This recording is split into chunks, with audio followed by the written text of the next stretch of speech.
ассалому алайкум дӯстон, хуш омадед ба шабакаи мо. Дар ин навор оиди тозатарин ва муҳимтарин хабарҳо аз ҷаҳони ММА гап мезанем. Лайкро зер кунед, мо бошем оғоз мекунем. Шахсоне ки аз Москва ва Московский област хоҳиши гузаштани граница дошта бошед, пас мо ба шумо дӯстони худ Акай Умед ва Акай Ғуломро тавсия медиҳем, ки тӯли чанд сол мешавад ки онҳо дар ин соҳа кору фаъолият мекунанд. Номерора канали Паҳлавон куҷа гирифтем, Акай Ғулом, Акай Умеда. Хай беҳтарин раҳмати калон ки рафтем.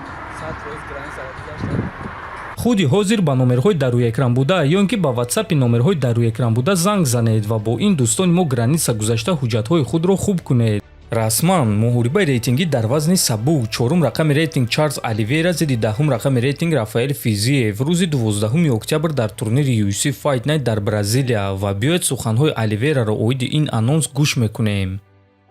барои ман тамоман фарқ надорад ки ин муҳориба дар турнири UFC Fight Night мегузарад. ман танҳо ки ҷангидан мехоҳам. ман хеле шодам ки дар Бразилия баромад мекунам, чунки дер боз шуд ки ман дар ин ҷо баромад кардагӣ нестам. ман дар назди чашмони мухлисони худ, оилаи худ меҷангам ва ин чиз ин муҳорибаро махсус мекунад. ман хеле шодам ва мотиватсияи калон ва кори зиёд дорам. росташро мегӯям, Физиев ҷангвари сахт аст. ӯ хуб ҳаракат мекунад, зарбазании хуб дорад ва ӯ аллакай бо ҷангварони машҳур ҷангида аст. лекин дар ин муҳориба маро тамоми мардуми Бразилия дастгирӣ карда ба ман қувва мебахшанд ва ин қувваи онҳо аниқ ба ман боварӣ медиҳад, гуфтааст Оливейра. ва дӯстон, хотиррасон мекунем ки Чарлз Оливейра рӯзи 29 июн дар муҳориба зидди Топурия бо тариқи нокаут шикаст хӯрда буд ва баъди чунин нокаути вазин ӯ зуд ба октагон баргаштан мехоҳад. аз нокаут зидди Топурия то муҳориба зидди Физиев тақрибан 106 рӯз. ба фикри шумо дӯстон, ин қарори дуруст аст ё ин ки Оливейра иштибоҳ карда истодааст?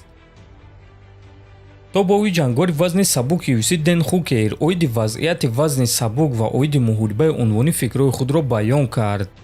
аз ҳама кори аҷиб ин аст ки ҳозир UFC метавонанд ки муҳорибаи унвониро ба Педи Пимблет диҳанд. агар ки онҳо ин корро кунанд, пас ин шармандагӣ мешавад. Педи Пимблет Майкл Ченлерро шикаст дод ва баъд ба ӯ муҳорибаи унвонӣ медиҳанд. лекин ин чиз барои ягон кас муҳим нест, чунки ҳатто агар ки ӯ чемпион шавад, камарбандро ҳимоя карда наметавонад. ҳаққонӣ гирем, агар Топурия бояд ки зидди Арман ҷангад, лекин ӯ ин корро намекунад, чунки Царукян рақиби хеле хатарнок аст. агар ки ман чемпион мебудам ва аз намоиши пулӣ фоиз мегирифтам ва агар ки ман интихоб медоштам ки зидди Царукян, Геҷи ё ин ки Пимблет ҷангам, пас ман аз ҳама рақиби вазнинро интихоб мекардам. лекин агар ки Топурия бо ақл бошад, Педиро интихоб мекунад, барое ки дар муҳориба зидди Пимблет ӯ пули калон кор мекунад, чунки байни онҳо душманӣ аст, пули бисёр ва рақиби суст, гуфтааст Хукер. ва дӯстон, хотиррасон мекунем ки то ҳол маълум нест ки довталаби навбатӣ барои камарбанди Илия Топурия кӣ мешавад.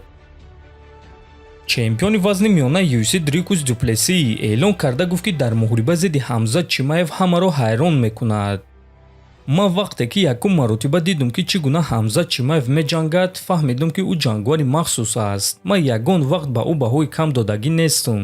ба назари ман ӯ дар ҳақиқат сахт аст, чӣ гуна ки ҳама фикр мекунанд. Чимаев бениҳоят ҷангвари сахт аст, лекин ман бесаброна интизори ин муҳорибаам. ин таърих мешавад. ман ба октагон мебарам ва боз тамоми дунёро ҳайрон мекунам. шумо мебинед ки чӣ гуна Ҳамзат Чимаев мешиканад. дар вазни мо танҳо як ҷангвари бадвоҳима мемонад ва ин ҷангвар ман мешавам, гуфтааст чемпион. хотиррасон мекунем ки муҳорибаи унвонӣ дар вазни 84 кг байни чемпион Дрикус Дуплеси ва довталаб Ҳамзат Чимаев аллакай шаби 16 ба 17 август дар турнири UFC 319 баргузор мегардад. лекин пеш аз худи муҳориба мо шуморо пресс-конференсия, маросими вазнкашӣ ва муҳорибаи рӯбарӯ интизор аст. барои ҳамин ҳатман дар YouTube канали мо обуна шавед, то ин ки аз ҳама хабарҳои нави ҷаҳони MMA якум шуда бохабар бошед. то боздид дӯстон, хонободу сарбаланд бошед.